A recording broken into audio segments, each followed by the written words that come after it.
Do you want to see a nominee on your Supreme Court choice before the election? Well, we'll see what happens. We'll be talking to people soon. We have great respect for the process. This has happened numerous times, and every time there was a nominee, as you know. There's been many occasions where, frankly, it turned out to be during a presidential year. I think I heard 28, but whatever it may be. But in all cases, they went forward. But we want to respect the process, and the process will move. I think it's going to move very quickly, actually. I agree with the statement put out by Mitch McConnell. I agree with it actually 100%. I put out a very similar statement, you saw. So I think we're going to start the process extremely soon, and we'll have a nominee very soon. President Obama's pick in 2016, Merrick Garland, didn't get a chance to move forward. That was an election year. Why should your pick get a chance to move forward in an election year? Well, that's called the consequences of losing an election. He lost the election. He didn't have the votes.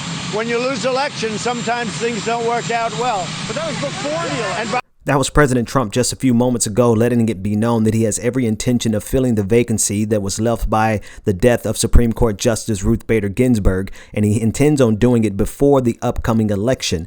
When asked about the hypocrisy of Republicans moving forward on this pick when they denied and delayed President Obama his pick in Merrick Garland in 2016, President Trump simply rejected it and said that that's the consequences of elections. And as you heard the reporters say, but this was before the election. There's a supreme level of hypocrisy that is taking place. And while there may not be any value in pointing it out, we must still call it out. Mitch McConnell refused to give President Obama his pick in Merrick Garland, and now they are making every attempt to move forward with the nomination process that will give conservatives a 6-3 majority on the bench. This is what Mitch McConnell said. In the last midterm election before Justice Scalia's death in 2016, Americans elected a Republican Senate majority because we pledged to check and balance the last days of a lame duck president's second term. We kept our promise. Since the 1880s, no Senate has confirmed an opposite party president's Supreme Court nominee in a presidential election year.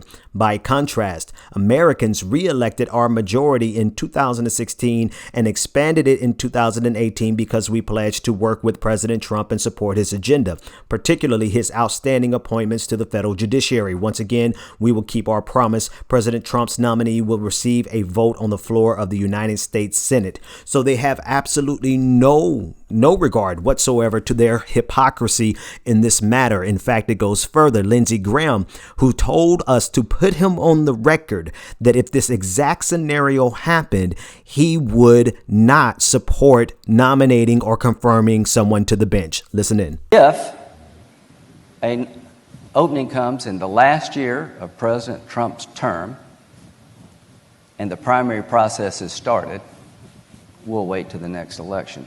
And I've got a pretty good chance of being the judiciary. You're on the record. Yeah. All right. Hold the tape. Fox News just reported this afternoon that Lindsey Graham will side with Donald Trump on filling Supreme Court vacancy.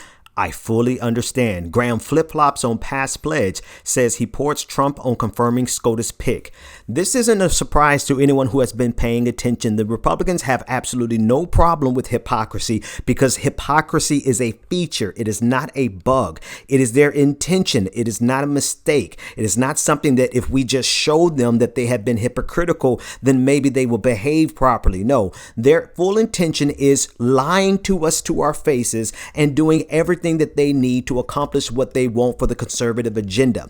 Now, Democrats only have one option. They must play hardball like they have never played before. And this is exactly what Ed Markey, the senator from the state of Massachusetts, said on last night. He said Mitch McConnell set the precedent. No Supreme Court vacancies filled in an election year if he violates it.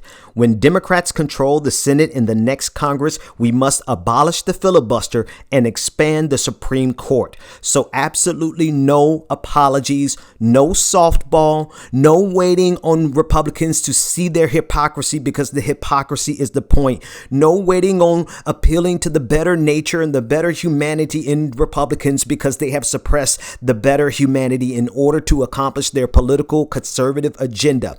if conservatives push through in any format a conservative justice during this period between the election and the inauguration of the next president, then when Democrats have the very next opportunity, they must do away with the filibuster and pack the courts and expand the judiciary so that there can be actual balance in this country again. Keep in mind, over the last 7 elections, Republicans only won a majority vote in 1 out of 7 of the last elections. That means they are a dangerous minority using every machination at their disposal. They will lie. They will cheat. They will bend the rules. They will break the rules. They will use hypocrisy. It is not a bug. We cannot explain it to them because they know exactly what they are doing. We cannot appeal to their greater humanity because they suppress it. They are doing all of these things on purpose, and because they are playing hardball with the future of this country, Democrats must absolutely return in kind, no apologies.